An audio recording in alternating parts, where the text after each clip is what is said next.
This episode of the Real ResQ podcast is brought to you by SR3 Rescue Concepts, because you don't know what you don't know. Life Saving Systems Corporation, we do our work so you can do yours. Tough gear for tough jobs.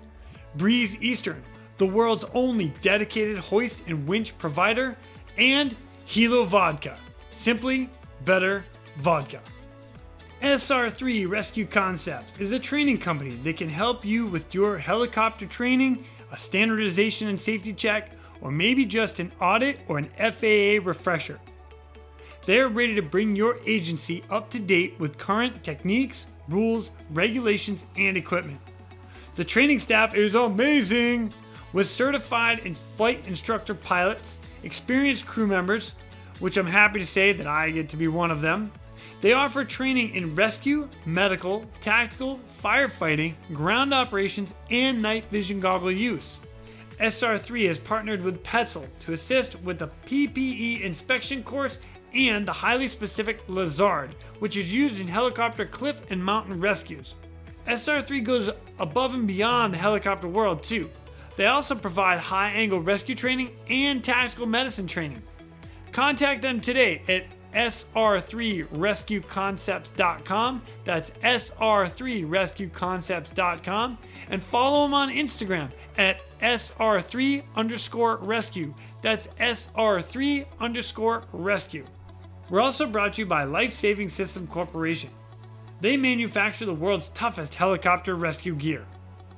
From my favorite harness as a rescueman, the Triton, to the rescue baskets and litters, and of course the most popular hoist hook in helicopters, the D-Lock. The team at LSC cuts, bends, welds, sews, and machines these products into existence every day and then sends them on their way to us. We do our work so you can do yours. LSC, tough gear for tough jobs. Check them out today at lifesavingsystems.com. That's lifesavingsystems.com. And follow them on Instagram at ResQGEAR. That's at ResQGEAR. We're also brought to you by Breeze Eastern. Since the very first helicopter rescue in November 1945, Breeze Eastern has designed and manufactured superior rescue hoist solutions. While much of the technology and unique mission requirements have changed over the past 75 years, their commitment to the rescuers, the operators, and those who get rescued has not. Contact Breeze Eastern today by visiting them at breeze-eastern.com. That's breeze-eastern.com. And we are brought to you by Hilo Vodka. Hilo Vodka is a premium craft vodka, made from the highest quality ingredients and 6 times distilled. Hilo Vodka was made to be crisp, refreshing, and unintrusive. It's exactly how vodka should be made, clean enough to drink neat and worthy to be mixed with your favorite cocktails. They make a crisp, refreshing vodka that is carefully carbon filtered for a smooth sip and no bite. Hilo Vodka is 100% American made. It is proudly veteran owned by a former search and rescue pilot. Simply better vodka. Order yours today by visiting shophilovodka.com. That's shophilovodka.com. FedEx delivery is available in most states. Use the promo code capitals RESQ and you get 10% off your order. Plus, if you buy 3 bottles or more, it's free shipping. Please remember to drink responsibly, and FAA Part 91 says 8 hours, bottle the throttle. I am absolutely honored and privileged to have our next guest. It was amazing to sit down and listen to him and the old school stories and what they did in the U.S. Coast Guard well before my time. If you guys want to look this up, you can check it out yourself. cgaviationhistory.org. That's cgaviationhistory.org. And you can read up on some of the older pilots and the older, where stuff started in Coast Guard aviation. But this guy in particular, he's one of the most highly decorated pilots that the Coast Guard has ever had. A Silver Star, 2 Distinguished Flying Crosses, 11 Air Medals, 2 Letters of Commendations, just to name a few. So without further ado, Please welcome my friend, Mr. Lonnie Mixon. My name is Jason Quinn. I am United States Coast Guard Rescue Swimmer number 500. These are my rescues and rescues from those of us that put our lives on the line every day so others may live. This is the Real ResQ Podcast.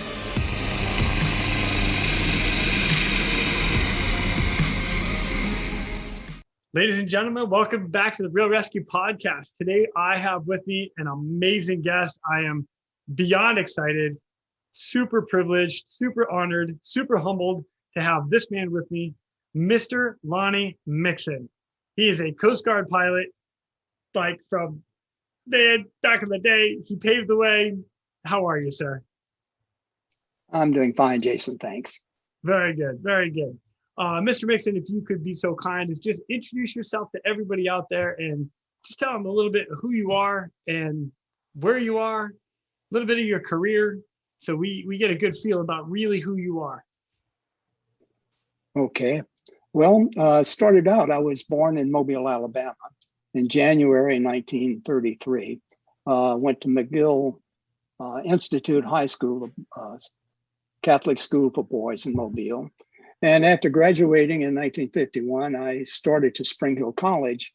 And about halfway through the first year, I decided this is not really my calling, so I need to do something else. And when I was in high school, a Coast Guard cadet had come down and talked to the senior class about the Coast Guard, the functions and duties and so forth. And it was quite interesting. You know, Mobile is on the waterfront. So I think about halfway through my first year at Spring Hill, I decided to go ahead and enlist all my friends. You know, that was a Korean War was in go there. So I decided to join the Coast Guard at that time. And in December 1951, I went to boot camp in Oakland, California. And after boot camp was stationed in San Diego, California on the Coast Guard cutter Perseus. That's a nice spot to start. Yes, it was beautiful, especially back in the early 50s. Yeah. And I was sent in immediately to Navy sonar school there in San Diego. I wasn't particularly happy about going, but they said, go, you go. So I went to the sonar school. That lasted about 6 months, I guess. And after that, I was sent to it was the Coast Guard cutter 83-320 out of San Pedro, California. 9 months there, was transferred to the Pontchartrain, which was a 255 cutter. And our primary responsibilities there were ocean stations.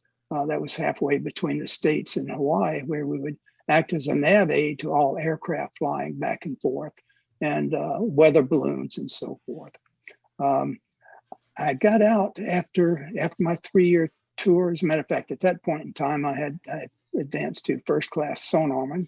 So I retired I didn't retire, but I got out after 3 years and then decided I liked it. So I re-enlisted in March. And then I was sent to Galveston, Texas, the Coast Guard cutter Cahoon. And from there, then to Mobile, Alabama, to the Coast Guard cutter Sebago. And there I had applied. I was on the list for chief, but back in those days, I think there was only, billets for like 7 chiefs, sonarmen in the Coast Guard. Okay. I applied for OCS. So I applied for OCS and was accepted. So I went to New London, Connecticut, OCS in 1958. That's my neck of the woods. I was not around yet, though. Okay, yeah. Let's see, that was 1958, I guess. I was commissioned and went to Morehead City, North Carolina, the Coast Guard cutter Cholula.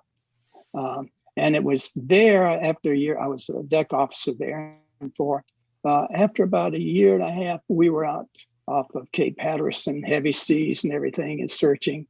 And it was getting dark this night, and this Coast Guard plane called in and said, "How about calling Elizabeth City and tell them, well, the weather's deteriorating out here, so we'll be landing in about 35 minutes." I said, "Ups, boy, if we left right now, it would be tomorrow afternoon before we got into port." I said, "That doesn't sound right."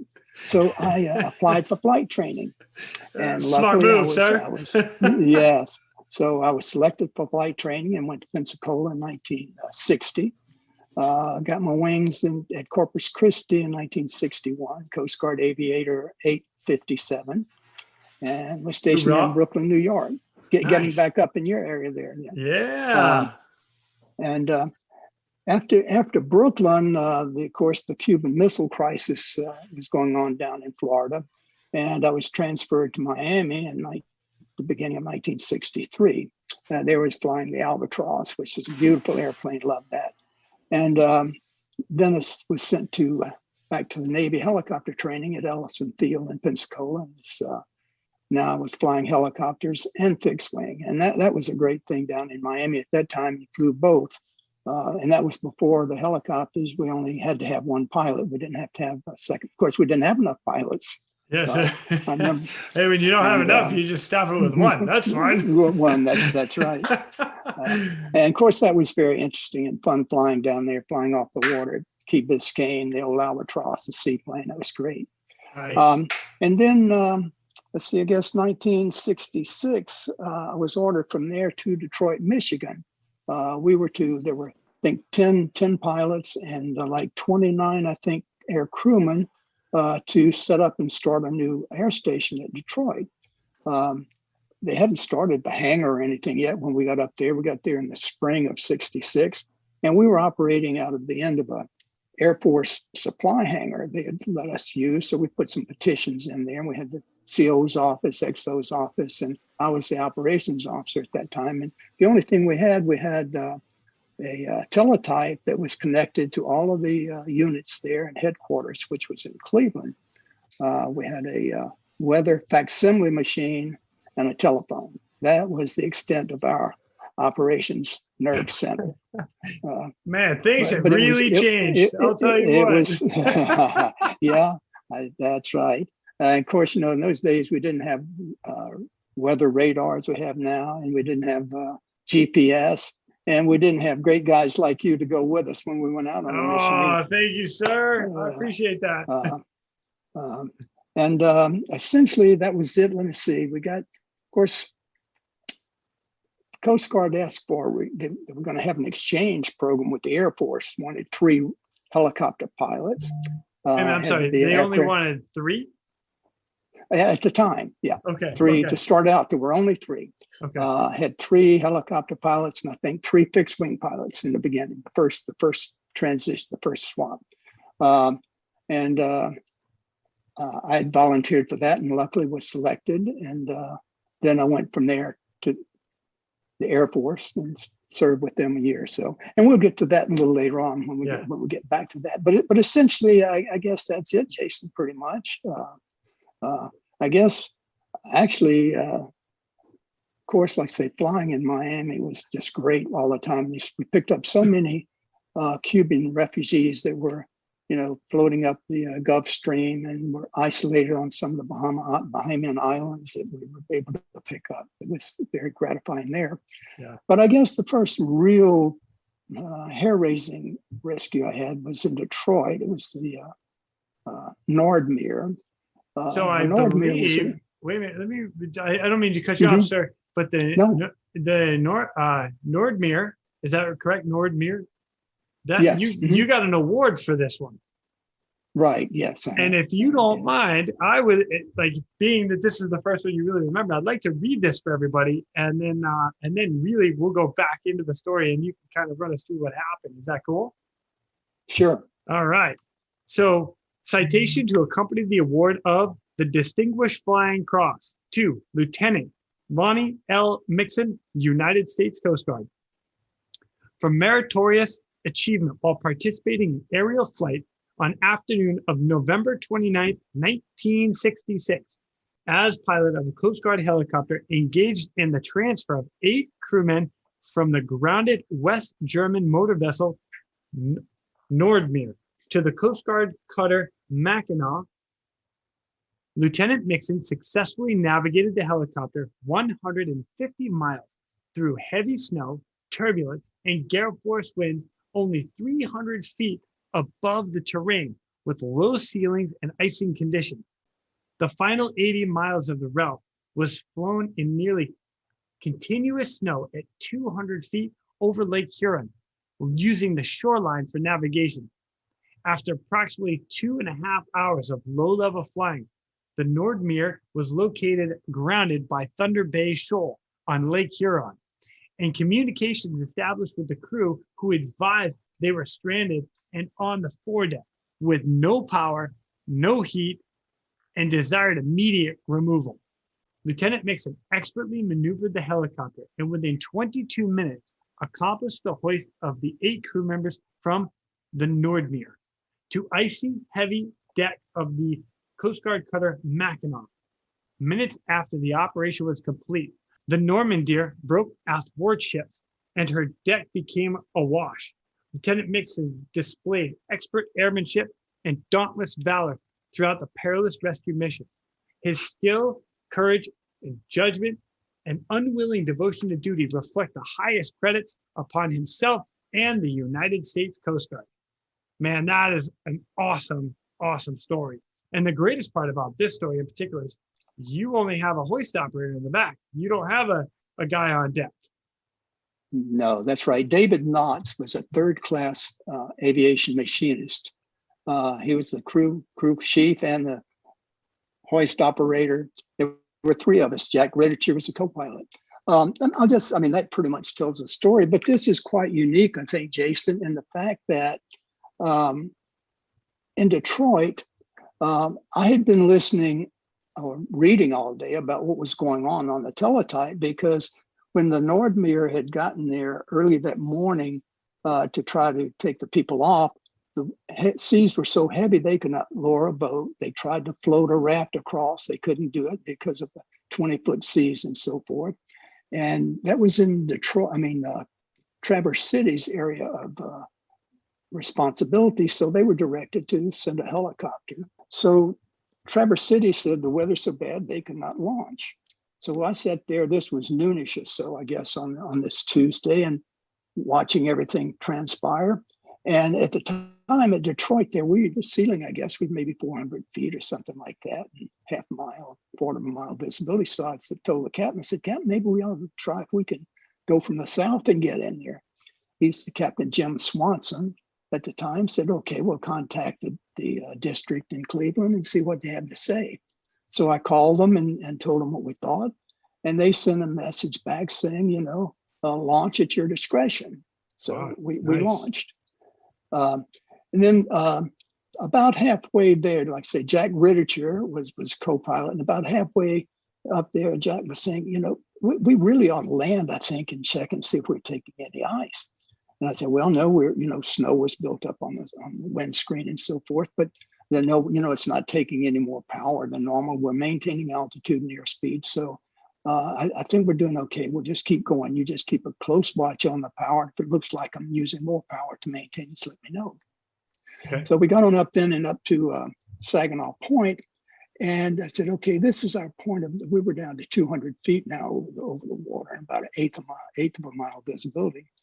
And said, let's go out. We'll go northeast off the point here to see if we can locate them. So we went out a heading of 045.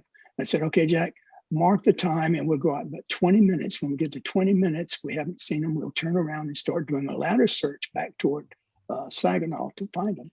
So at the end of 20 minutes, Jack said, okay, it's time to turn. And for some reason I said, well, Jack, let's just go 2 more minutes. And about a minute and a half later, we looked down and we were directly over them. It's amazing magic. Okay. And then, we affected the rescue and so forth.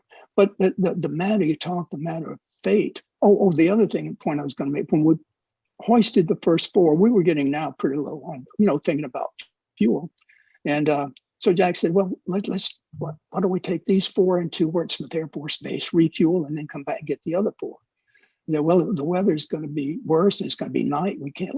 So I said, here, let me call. I called the Mackinac and said, I want to lower these guys down to you, and then go back and pick up the other 4 and do that. So that's what we did. We picked them up. We could only have room for 4 in a helicopter at one time. So we picked up what helicopter were you guys flying at the time? H-52. Oh, okay, nice. And So we did that and lowered them down. Got all 8 of them over there. And let me tell you that the great job there was the hoist operator, David Nost, and the guy on the deck. Of course, the Mackinac was heavy seas rocking and rolling, and the guys down there, the way they handled the basket when they let it down, and the coordination between the seamen there and the crew and the hoist operator, to me, was just wonderful. That was really the success of the mission almost. And so anyway, we completed that. We went into Wordsmouth there to get fuel and started back down now to Detroit. And just as we got airborne, we got a call from the Mackinac and said within 10 minutes after we had left scene that the ship had broken athwartships and gone totally awash. Now, the thing is, 3 things keeping in mind: had we not decided in Detroit to maybe try an effort to go, that's item 1. Secondly, I mean, we didn't know had any idea that time was of the essence. We could have waited till the next day to try to rescue them possibly. And again, halfway up, had we found a place to land to see if we had iced up, that would have been another 20-minute delay. And thirdly, had we not gone that extra 2 minutes, we wouldn't have rescued them.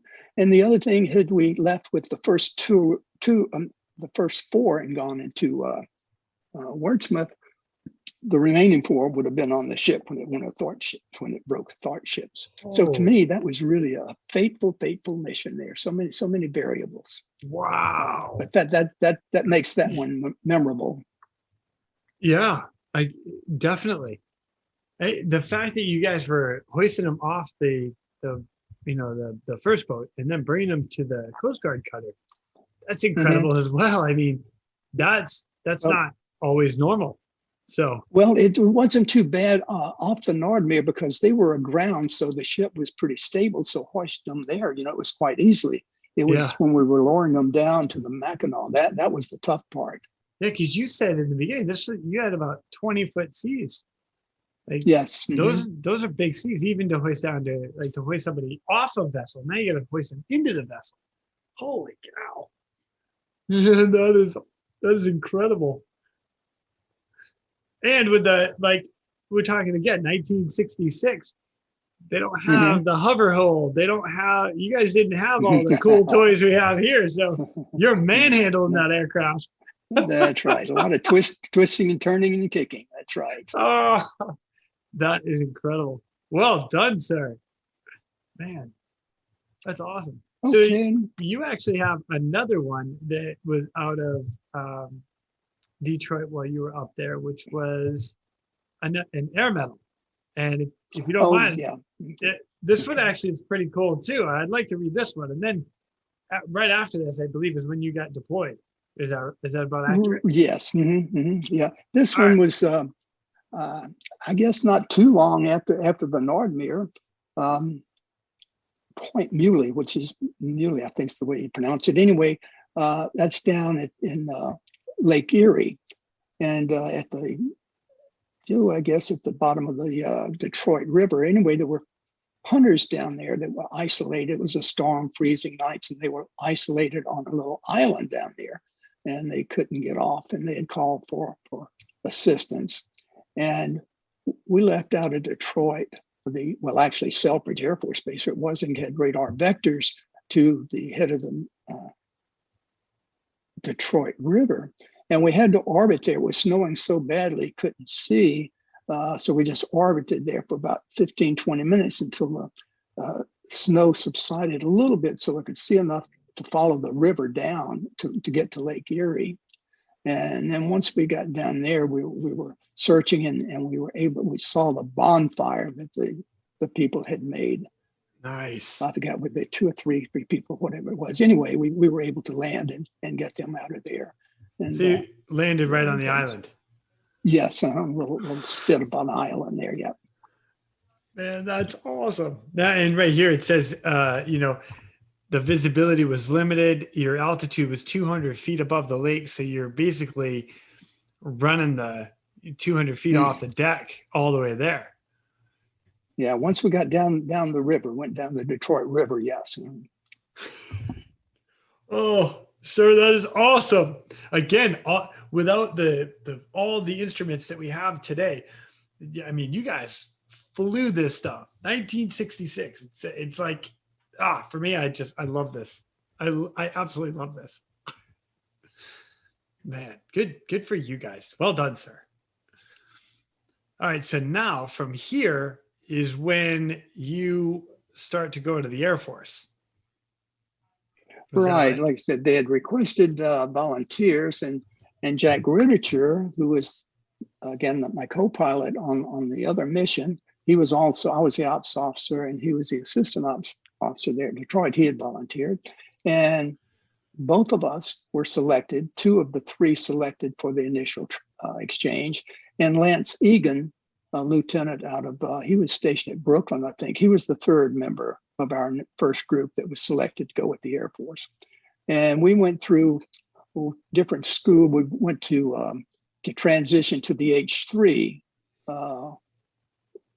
We went to Wichita Falls, Texas. That's where we spent, I guess, a couple of months learning to fly the twin engine jobber there, and a couple of other schools, and then to Eglin Air Force Base in Pensacola, where we did air-to-air refueling. That was something new and exciting, flying up a helicopter up behind a C-130 and refueling. That was quite fun.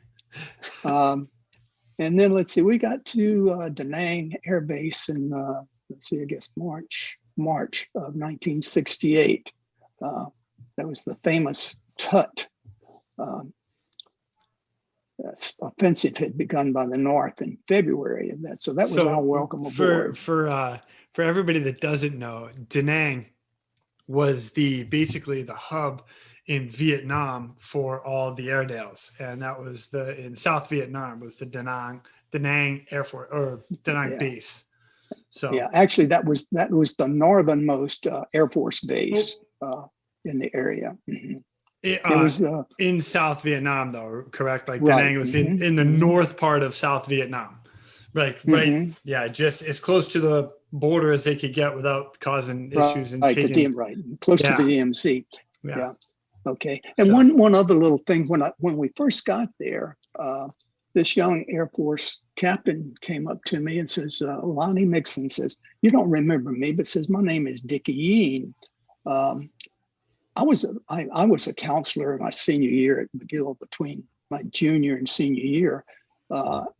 During the summer, there was a boys' camp, Camp Cullen in Mobile, Alabama, that the football coach was in charge of it, his summer job, and he hired 4 of us football players to work there for the summer on Mobile Bay there for the Camp Cullen. And Dickie Yeen was a little young lad of maybe 9-10 years old when I was there. And of course, I didn't remember him, but when I got to Da Nang, he came up to me and introduced himself and says, "You remember me back then," and so forth. So that was a nice thing. But later on, I'll tell you a thing. Keep in mind, Jack Ritticher and Dickie Yeen. They're the two people that I had known quite well back the way. After one mission, I had gone out there. We had the duty like a 24-hour period on base. Of course, we had other units. We had units out orbiting during the day, and another team up at Quang Tri during the day. But we always kept one ready crew at Da Nang 24 hours a day, ready to go. So I was the duty pilot on this Saturday, and got a message that about 10 o'clock Saturday night that I had to go out on the first flight Sunday morning, that there was an Army pilot and his crewman had bailed out over the Ashall Valley, and they weren't under fire or anything, but we need to go get them. So we were up at first light and went out and found them and picked them up and came back to Da Nang. And when we got back, Jack Ritticher and Dickie Yeen were waiting to get in the helicopter that I just gotten out of. Okay. They refueled the airplane and they got in it and they took off for a rescue mission. I filled out the paperwork, went up to the BOQ for breakfast, and got a call from the duty officer and said that the airplane had just gotten shot down no survivors. The Oh, two of them that my good friend Jack Ritticher from Detroit and Dickie Yeen, who I'd known when I was in high school, and he was a young man at Camp Cohen, flying together. I thought that was rather unique situation. As stories go, anyway. yeah. Especially with an aircraft that you just got out of. Right, that's right. Wow, Mm-hmm. man. Well, I'm sorry to hear. Sorry to hear that. You actually had quite a bit of interesting cases over there yourself, and Mm-hmm. I'm going to throw this out there for everybody, and you can do your own research. I was lucky enough. You sent me some information as far as just to Google. I believe it's Coast Guard aviators in Vietnam, and you can find a lot of these stories that are out there. One of them in particular is actually mentioned in another book that I had been reading, which the Coast Guard aviators yourself came over and helped fly the H-3, were known as the Jolly Greens, because the Jolly Greens were this big BC aircraft that would go in and save the Guardian Angels, is what you guys were going in. And the Coast Guard pilots were very respected throughout the Vietnam era, because you guys handled that aircraft so well, and the search and rescue skills that you pulled out of the Coast Guard to bring into to Vietnam was incredible. And that's kind of what I'm getting into right now, because I mean, you did some crazy rescues. You earned right here. You earned 8 air medals over there, a Distinguished Flying Cross, and a Silver Star. Like, hats off to you, sir. That is amazing. Amazing. And I'm happy to read some of these, but I'm also happy just to listen to you tell me what you remember, because this is awesome. Well, I guess I'll just say, there are a couple. This one, let's see, I was given here the Vietnamese Cross of Gallantry on this mission. This was one where the Army had put a squad in on a mountain side, actually, and for some reason they could not extract them. They couldn't get them out. And normally the Jolly Greens, we were not tasked with extractions and so forth. Our main job was trying to pick up downed pilots throughout the area. But anyway, they called us to go in and try to get this 8-man crew that was on the side of a mountain, and it was sort of like a plateau, and they were pinned down in there. And I don't know why the Army couldn't get in and get them, but anyway, we were asked to do it. So we went in and flew into the side of the mountain and established a hover on this little plateau. And of course, there was elephant grass, which, elephant grass goes 8-10 feet high all around, and was doing a turn on the spot to turn away from the mountain. And all of a sudden, we just became under heavy ground fire on both sides. I guess one of the fuel lines on the side of the airplane was severed, and the inside of the helicopter was immediately inundated with JP4. And actually, it was dripping off the instrument panel. It was so bad, with the downwash and everything burned everywhere. But anyway, we dumped it over the side, and we were able to keep the airplane flying and headed back for Da Nang. Of course, we were I thought at the time we were just an airball ready to happen with all that fuel. So I told everyone not to do anything, move anything that they didn't have to. So we made minimum radio transmissions. We did tell them that we had, taken heavy fire and that they were sitting there waiting for us when we came in. So we made it back to the question then was, should we bail out of that sucker over the jungle or just keep it flying? So I decided to keep going, and we did make it back to Da Nang. And when we landed and just did a running landing, and fuel just flowing out of the airplane, the bottom of it when we landed. So what we did is the crewmen in the back, they were just the socks and shoes were just soaked with JP4. So they gave them, they got some clean socks and shoes, and we got another helicopter, and we were going back for another effort. About halfway back to scene, we heard that they sent another helicopter in after hours, and it got shot down. And so now you've got that was another. The original guys that are down and another helicopter that just crashed in the same vicinity trying to rescue those guys. Right. Yeah. Oh boy. So that was another pretty exciting one. Again, that 30-minute flight with the airplane full of JP4. Yeah. Now, let's see. When you guys went back in to, because you said you were on your way back, did you end up coming in to have her fire again? And were you able to get the guys out? No, we were en route to the area, and we heard that they'd gotten shot down. There was another helicopter. We always had two helicopters normally. I always called a high bird, low bird. The low bird would be the one that we go in and would try to affect the rescue. The high bird, the helicopter, was a backup in case something happened to the first helicopter. And in this case, that's exactly what happened. The helicopter that got shot down, it actually sort of got off the edge of the cliff there, but it crashed at the bottom of the mountain. And the pilot and one crewman was killed. The co-pilot and the other crewman got out, and the high bird helicopter were able to go in. Since now they're down at the bottom of the mountain, we're able to go in and rescue them and bring them out. And also, it was at the bottom of the mountain is where the 8 Army rank people were, so we were able to get all of them out. Now, if I remember correctly, and this is just throughout the books that I've read about some of this stuff, the Army men that were up there, actually, when that helicopter crashed, they made their way down to the crash site to try to help, like, secure all the people there. Mm-hmm. And I believe that's actually in the book that John Stryker Meyer talks about in Across the Fence, because I believe he was on that mission, and they were the ones getting distracted. So the fact that you were in there trying to get them out is just how everything wheels and weeds together for that whole conflict. It's amazing. So, that's incredible, man. Good for you, sir. Awesome.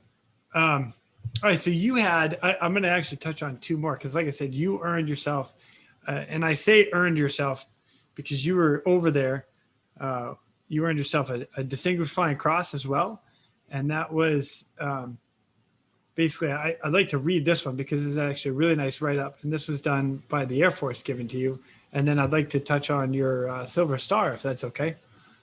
Sure. All right. Citation to accompany the award of the Distinguished Flying Cross. First Oak Leaf Cluster. 2. Lieutenant Commander Lonnie L. Mixon, United States Coast Guard. Lieutenant Commander Lonnie L. Mixon distinguished himself by heroism while participating in aerial flight as rescue crew commander of the HH-3 helicopter in Southeast Asia on 2 July 1968. On that day, Commander Mixon penetrated a heavily defended area of North Vietnam to attempt the rescue of an injured, downed pilot. Before a recovery could be initiated, low fuel state forced him to depart the area. As Commander Mixon returned from the refueling, another aircraft was shot down. With unwavering calmness and courage, he proceeded directly to the crash site. Although he was without an escort over the area of active anti-aircraft site, Commander Mixon arrived over the scene of the crash, prepared for an immediate rescue, but there were no survivors. The outstanding heroism and selfless devotion to duty displayed by Commander Mixon reflect greatly upon himself and the United States Coast Guard. Wow. So you went into a place that was already under fire, downed helicopter, and you're going back in to make sure to see if there's any survivors. Yeah. What that was actually, as I was going back for fuel, I had a SPAD, an A1E that was escorting me. He was maybe a couple of 100 yards off my wing, following me back as I was going back to Quang Tri for fuel. And he was the one, my escort was the one that shot down. I watched him, I saw the plane, I saw where it crashed. This was right in the DMZ. And so where I saw him crash, I just, followed him right into the crash site to see if he might have survived, but he did not. That's what that one was all about. But that was sort of sad again. The guy was out there protecting you, protecting me. So anyway, yeah, that was that one. Yeah, sort of sad when the guy that was following, being my escort, got shot down. Man, that, I have to ask. So I have not been in a combat zone, and for everybody that has been in a combat zone, my hat is off to you guys. That there if you can kind of tell me like what you, or like even the feeling you have, because it's your friends that are in there, and it's your buddies that you're overseeing, you're watching them go in to the ground. It's got to be kind of an eerie feeling. Yeah, and I'm sure each person has different feelings. At the time, though, Jason, you don't have time to think about those things. You're taken up with the exigency of the situation at the moment and trying to do what you have to do. And then once it's over, that's when you go back in retrospect and start thinking about, oh my gosh, what happened, what could have happened, and so forth. Yeah. Yeah. Wow. Oh, wow. Just wow. I really am just beside myself with a lot of this. All right, I'm going to go into one more, and that is your last one. And then we're going to kind of go from there, but citation to accompany the award of the Silver Star to Lieutenant Commander Lonnie L. Mixon, United States Coast Guard. Lieutenant Commander Lonnie L. Mixon distinguished himself by gallantry in connection with a military operation against the opposing armed forces as rescue crew commander of the H-3 helicopter in Southeast Asia on 1 July 1968. On that date, Commander Mixon penetrated a heavily defended area of North Vietnam to attempt the rescue of an injured downed pilot. With complete disregard for his own safety, Commander Mixon twice established a hover in the face of hostile fire to attempt the recovery of the injured airman. Twice, Commander Mixon was forced to withdraw due to the intense hostile ground fire that had driven off another rescue helicopter and subsequently damaged his own aircraft. By his gallantry and devotion to duty, Commander Mixon has reflected great credit upon himself and the United States Coast Guard. Wow. Just wow, sir. Back in the day, Jason. Back in the day. But let me just add this immediately right now. The Air Force pilots, they were such a super group too. I mean, these few missions that we talk about that I was on and so forth. The Air Force pilots were in doing that and more, all around us every day. So it just goes on and on. With them, it was just such an honor to represent the Coast Guard, and that was, I guess, one of the main reasons I volunteered again, because of the call to duty, if you will, and I felt that I could represent the Coast Guard well, which we did, all of the pilots that did, and it seems like the Air Force respected us pretty well, and we carried away. Okay, so that was a mission accomplished right there. Yeah. Wow. Incredible. So, okay, now I don't have any more big awards that I have in front of me. But I know you came back to America after Vietnam and you did your tour over there, and you weren't done because your name came up from Jeff Tunks, and that's how I got in touch with you, because of rescues that you did even after you got back into the States. So it's not like you came back and hung up your hat. You kept going. No, what really, that's when they had just opened up the Aviation Training Center in Mobile for all the pilots to go through, primarily in transitioning from the H-52 into the H-3. And I was there as an instructor pilot. So I spent the last almost 5 years, I guess, before I retired at Mobile, going to the various air stations, doing on-scene checks and conducting the schools there at Mobile while we were there. And that was a good thing too. Yep. And then I retired in, I guess, 1973 after 21 and a half years. So wound up, I was enlisted for 7 years before I went to OCS. So I got a taste of both sides quite well. What a great career. And just, wow. Like I wasn't even alive yet, and you had already done a 20-year career. Not that I want to give away ages or anything, but man, that's amazing. That is absolutely amazing. And you have paved such an amazing way with aviation for all of us that are behind you. So thank you for that.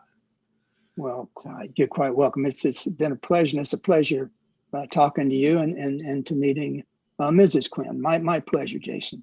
Awesome. Stay in touch. I will. But before I let you go, I do want to ask one thing. So you have an incredible career, 21 years. You have a plethora of knowledge. If you had a short little snippet of something that you could pass on to guys like myself and us younger generation, what do you think that would be? I think dedication to duty, I think. I like that. I like that a lot. Yep. Stick to your guns. That's right. Awesome. Mr. Lonnie, thank you so much for coming on to the Real ResQ podcast with me. It has been an absolute honor and an absolute privilege to have you. So I appreciate all the stories. Good. Thank you very much, Jason. You're Have welcome. a good day. You too. And with that, ladies and gentlemen, we are out of here. Thank you for tuning in. We hope you enjoyed this episode of the Real ResQ podcast. Please take a minute and, like my daughters like to tell me, like and subscribe. Oh yeah.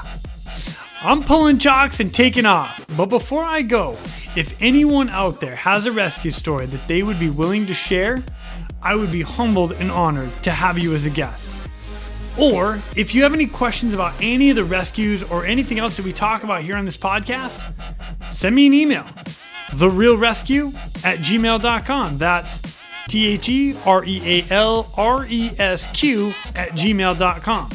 You can also check us out on our Facebook and Instagram page at The Real ResQ. That's at therealresq.